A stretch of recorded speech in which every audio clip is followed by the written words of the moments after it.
people to have bagpipes, especially across in the Far East. They'll say, no, we had pipes long before the Scottish had their pipes. Well, I've actually got little diagrams. See, I prepared.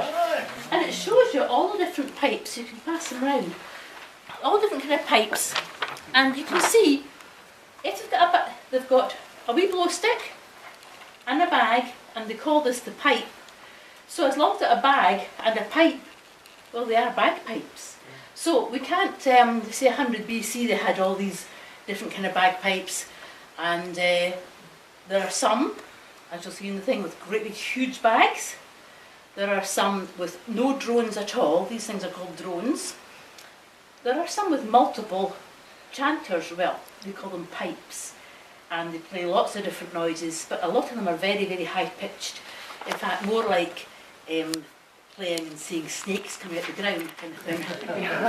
But they are lots of different kinds of bagpipes, but we do lay claim to the Great Highland Bagpipe. This is called the Great Highland Bagpipe, or the War Pipe. And the drones, to begin with, there only were 2 drones on it, and it wasn't until the 18th century the bass drone, this big long one, was put on the Great Highland Bagpipe. And the bass, that's that great woo noise, the really deep noise that you hear in the background.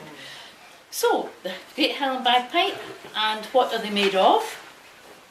These ones date back to the 1890s, and they were made in Aberfeldy, which, did somebody say you're at the Canon today? Yes. We went to Aberfeldy. So you've been through Aberfeldy, that's where these pipes are made. And so they're obviously old pipes, ebony and ivory. And the bag, you'll be pleased to know, is not as old as 1890s. The bag of the bagpipes was always made of skin. Now it could be all different kinds of skin. When I learnt to play the pipes, it was a wee while ago. This is actually my 51st year of playing bagpipes. And it was a skin bag, with a sheepskin bag we had. And because of the very, very hot summers we get here, the bags would, they'd dry up in the summertime. And you always had to use a stuff called seasoning, rub it in to the skin to make the bag airtight again. Well, by the time I was, playing, you actually bought the wee tub of stuff called seasoning. But in the old days, you apparently made your own. And you made it with, well, they said sometimes it was honey, treacle, and whiskey. Yeah. Now, if I was putting whiskey in here, I wouldn't be blowing, I'd be sucking. But that's what they did. They made this mixture and they seasoned their bag with that. But it took a long, long time, always to season your bag and everything. So I think that the person who invented the Gore-Tex pipe bag, yes, a Gore-Tex pipe bag, made the most wonderful thing, because you never ever have to season it. I'll show it to you in these pipes, because they're easier to get into than mine.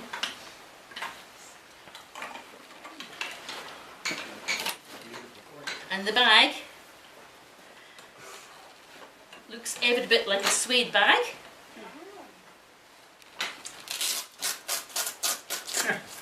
A wee pouch, and inside is your Gore-Tex bag. And it's also a lot more hygienic than skin bags, because you can wash them all, Dettol them and everything.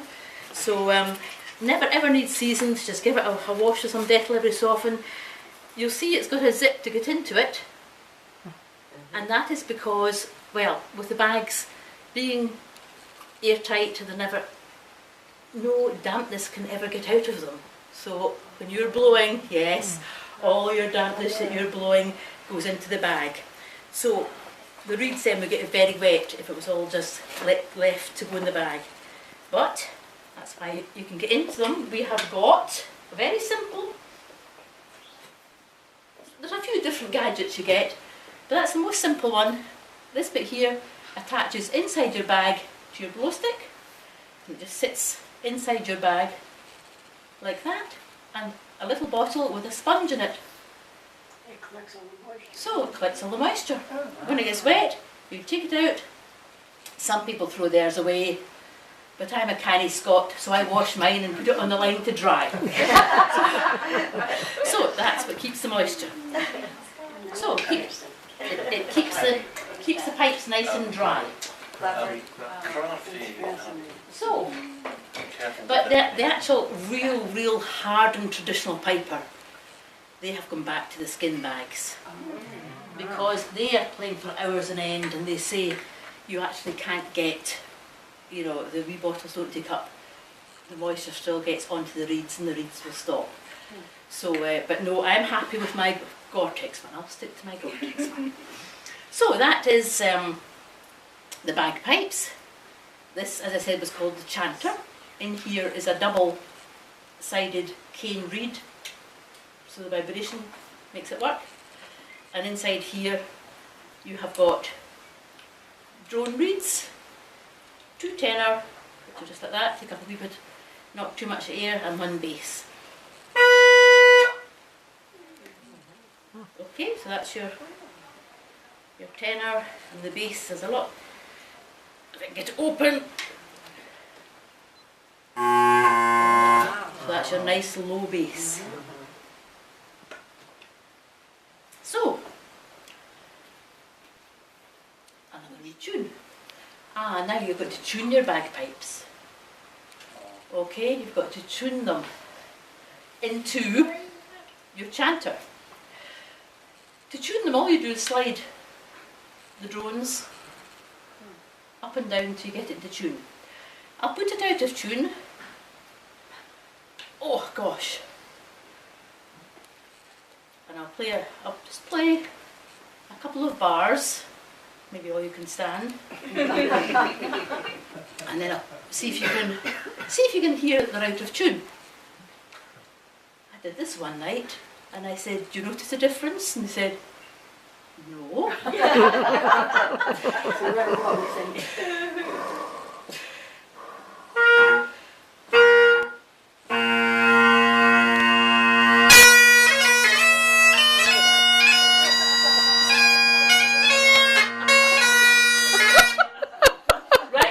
Oh, that was awful. Right, so that is them out of tune. So, to tune them, you just slide the drones down and bring them to tune.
Garbo. And did you recognise